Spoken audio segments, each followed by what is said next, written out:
Okay, so welcome to the deep dive, everybody.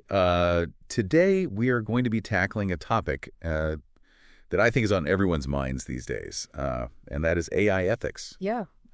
We hear about it all the time. It's in the news constantly. There's so much information out there about it, and it's easy to feel a little overwhelmed. Yeah. Just trying to figure out, okay, what are the key issues? What should we be thinking about? What should we be concerned about? Totally.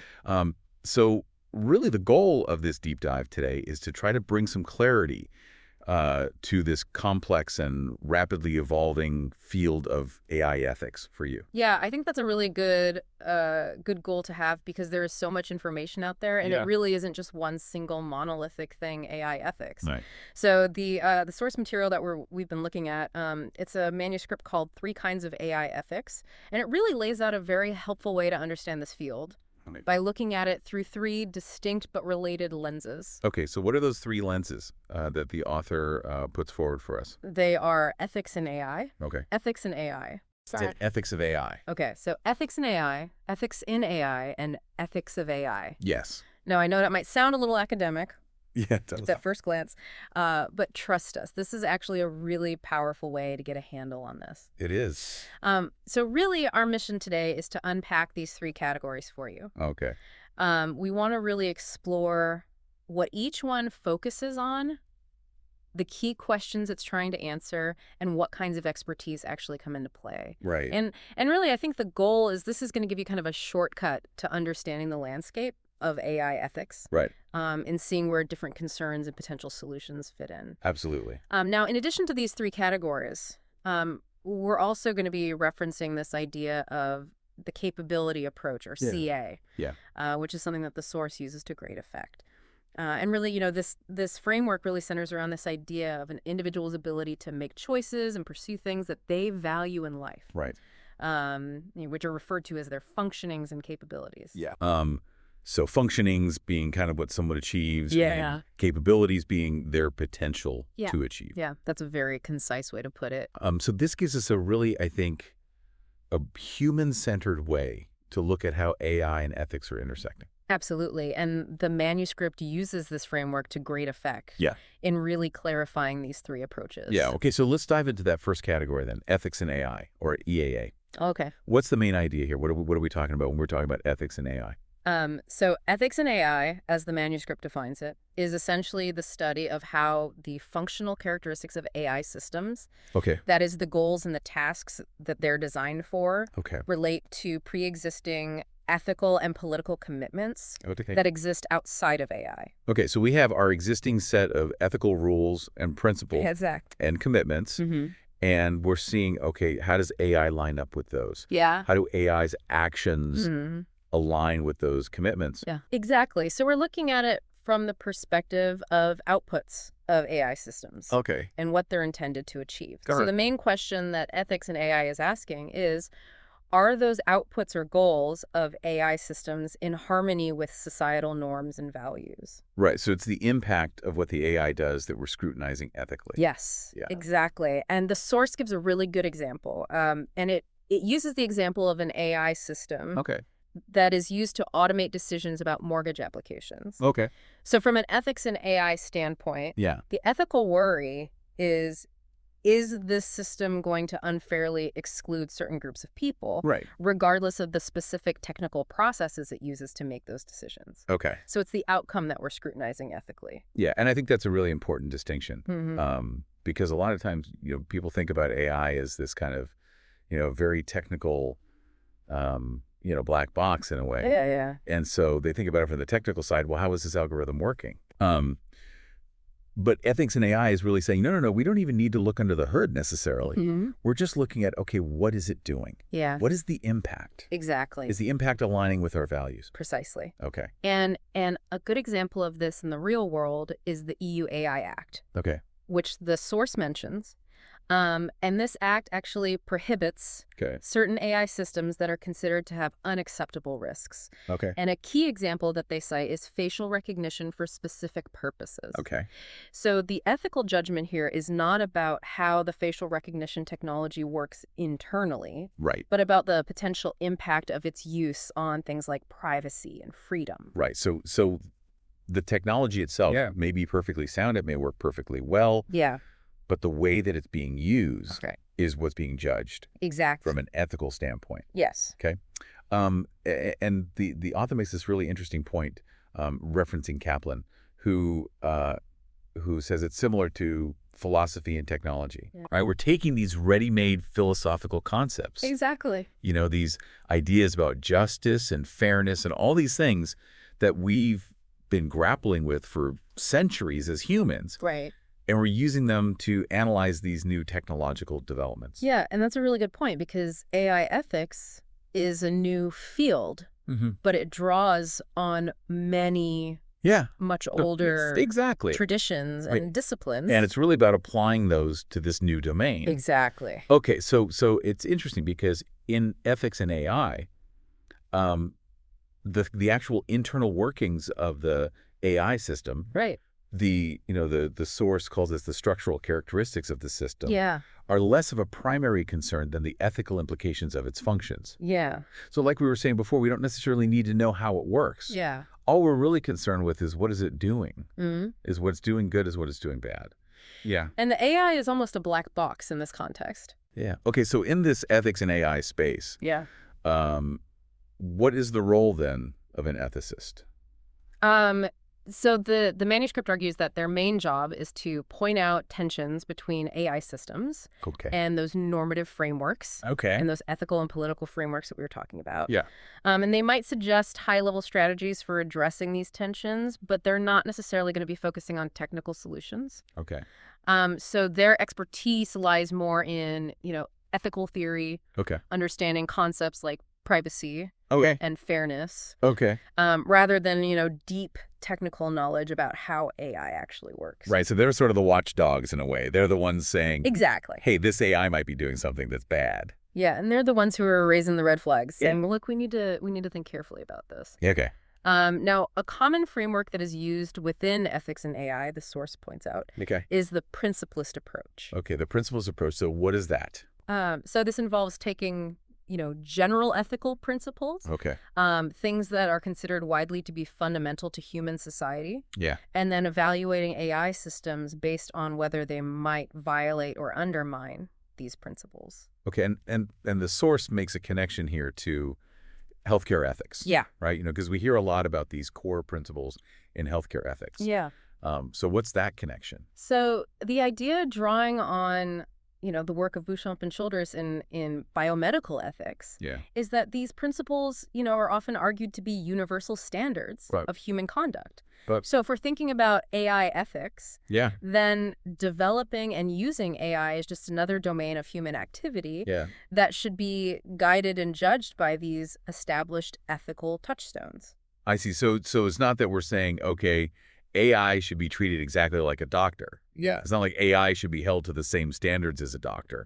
But rather that there are these kind of overarching ethical ideas that we should be thinking about applying to AI. Exactly.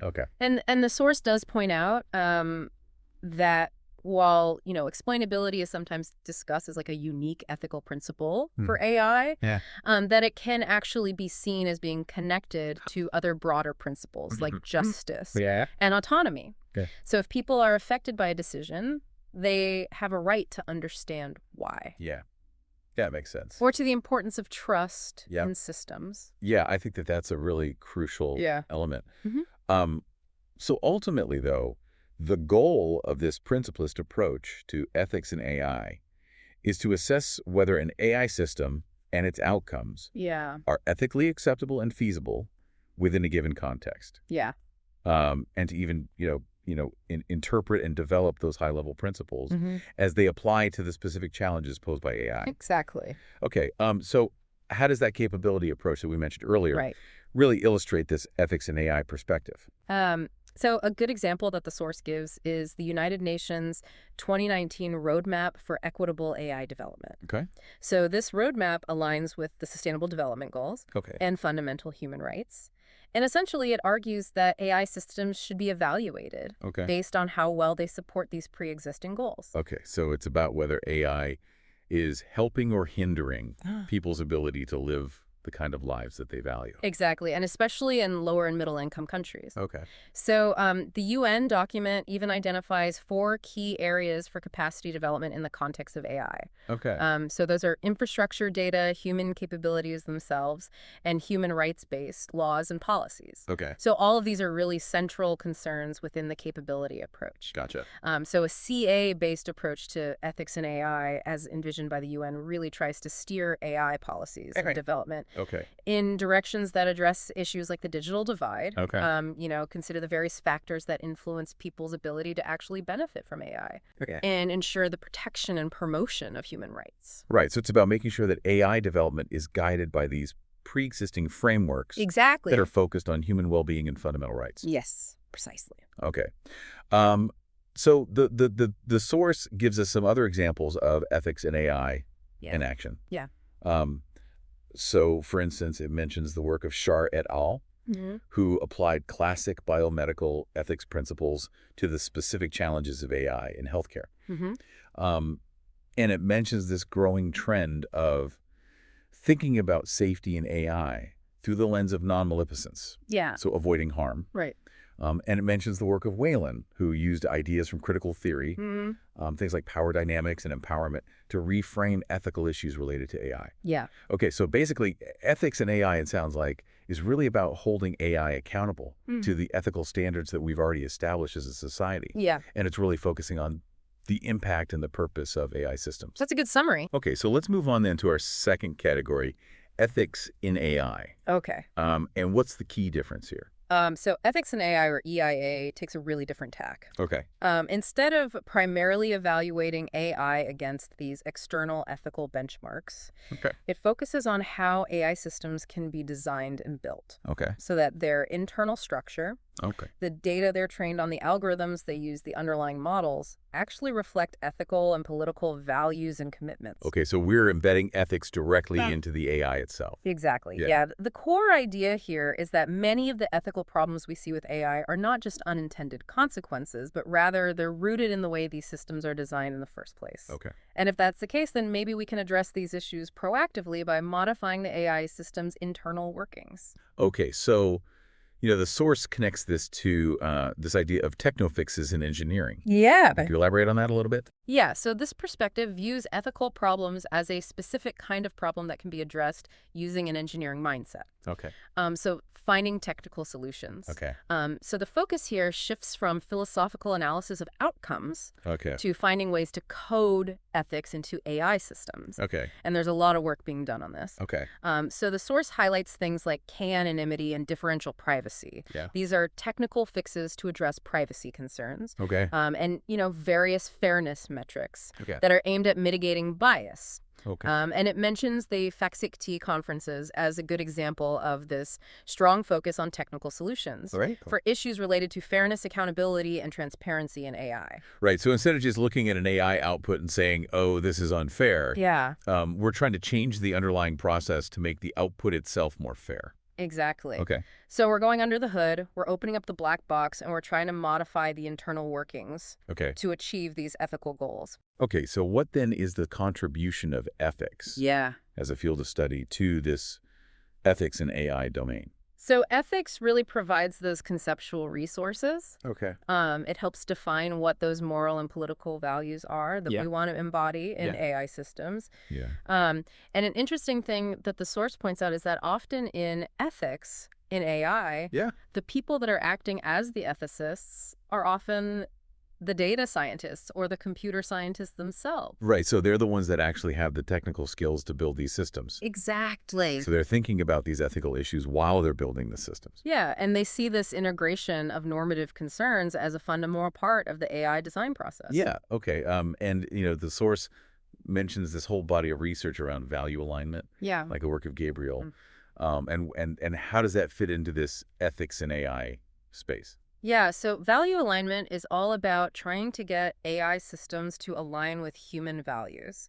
And of course, that raises very difficult questions. Like, how do you formally encode something like a human value into code? And how do you even choose which values to prioritize?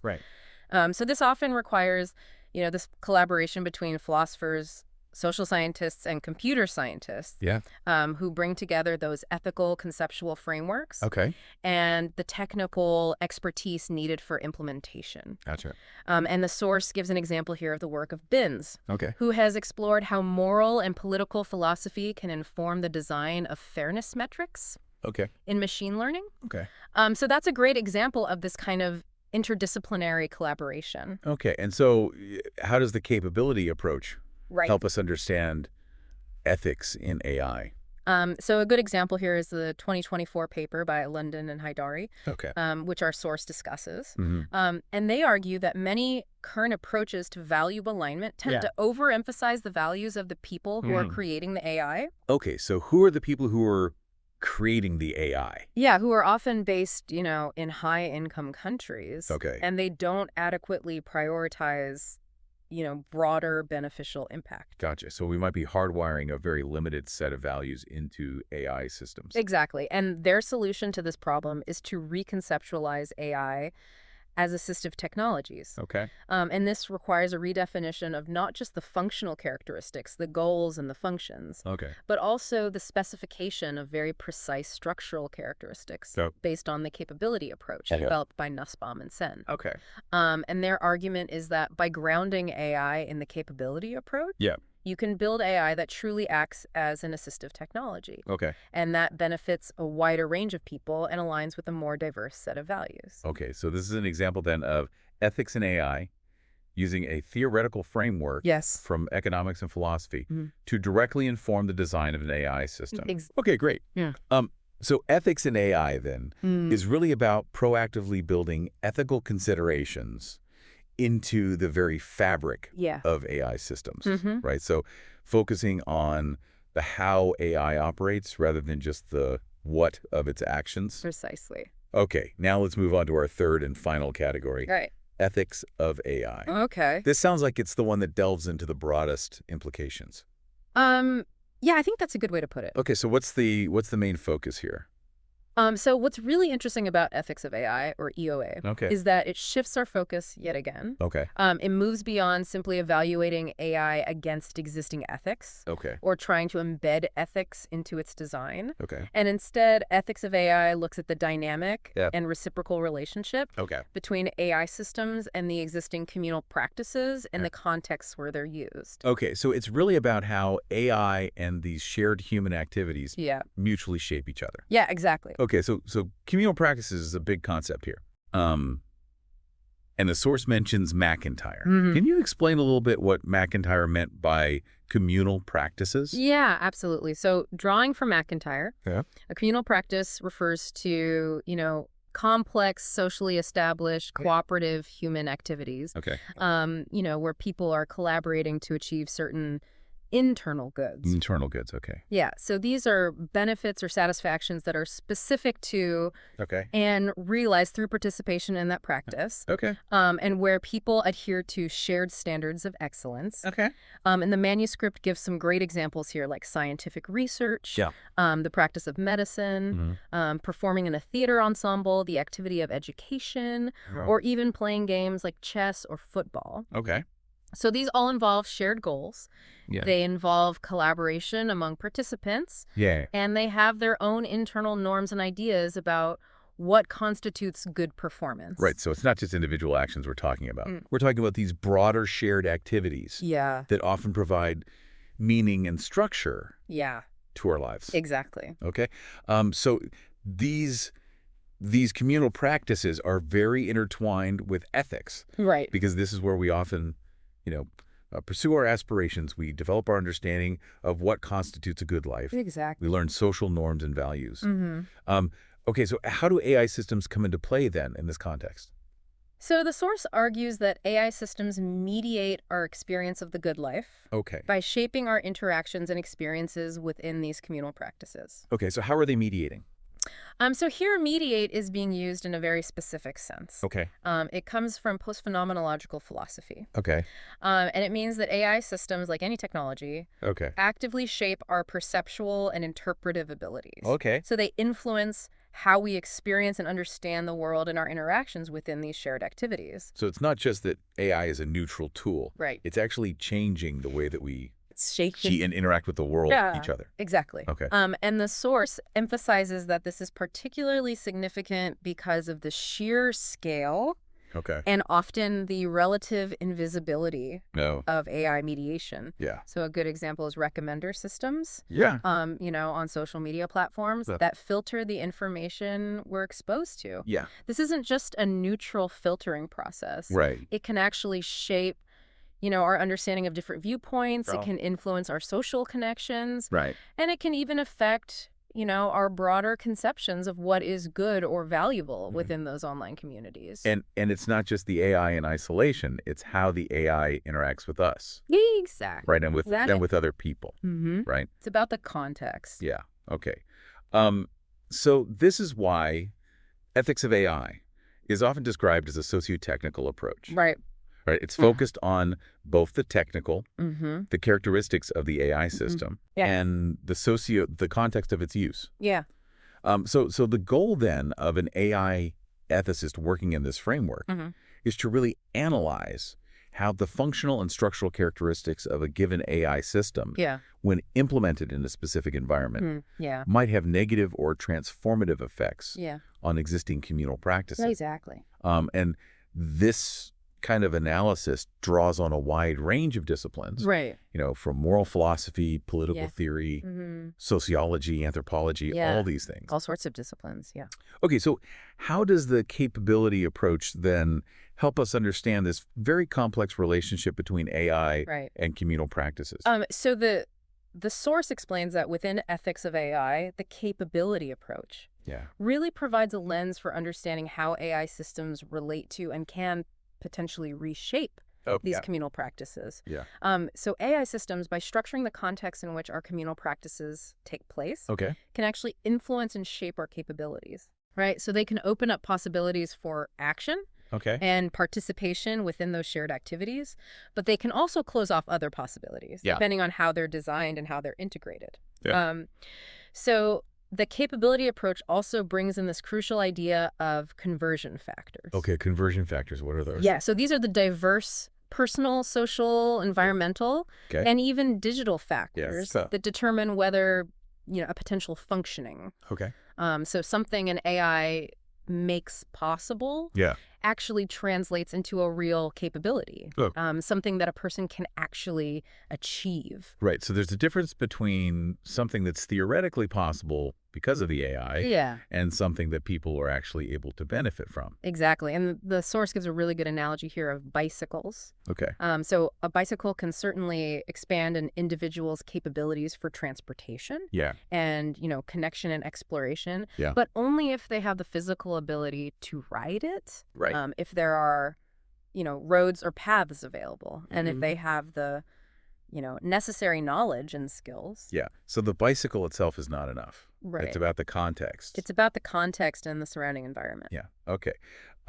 So the source gives a really good case study here to illustrate this point.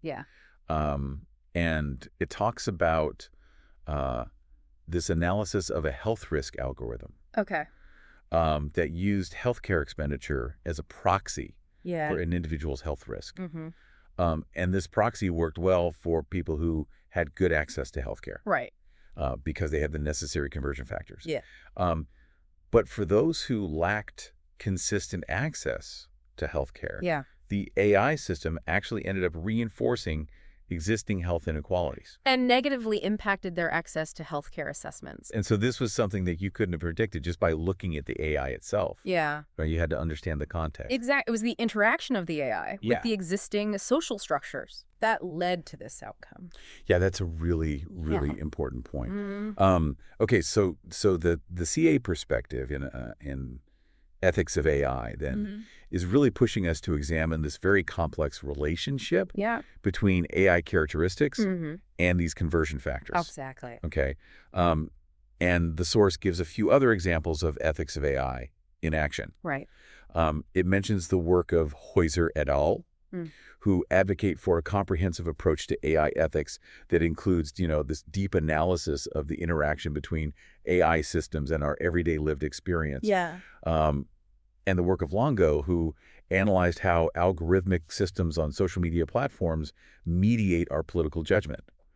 drawing on the philosophy of Hannah Arendt. These examples really highlight how ethics of AI is really delving into these broader societal and even political implications of AI as it's becoming more and more integrated into our lives. Yeah. Okay, so just to recap, we've got these 3 different categories of AI ethics. Right.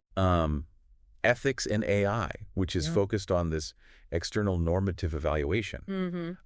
Ethics in AI, which is about embedding ethical considerations into the design of AI systems. Right. And then ethics of AI, which is looking at this very complex socio-technical impact of AI on our shared communal practices. So it's very clear that AI ethics is a much more multifaceted and nuanced field than it might seem at first glance. Absolutely. As the manuscript concludes, these 3 different kinds of AI ethics, they each have their own distinct goals, their own methodologies, and they require different kinds of expertise. Right. It's unlikely that you're going to find one single person who's an expert in all 3 of these areas. And the source also talks about how these 3 different perspectives might relate to each other. It suggests this possible continuity between ethics in AI and ethics in AI, where the ethical principles and concerns that are identified through ethics in AI can then inform the design and development efforts in ethics in AI. But it also points out how those efforts within ethics in AI can sometimes be constrained by external factors, like corporate structures and priorities, which can then have significant implications for the broader societal impacts that ethics of AI is concerned with. Yeah, and there's also that, interesting point that the manuscript mentions, this growing trend of embedded ethics in education. Okay, so what is that? So this is the idea of integrating ethical considerations directly into, the technical training.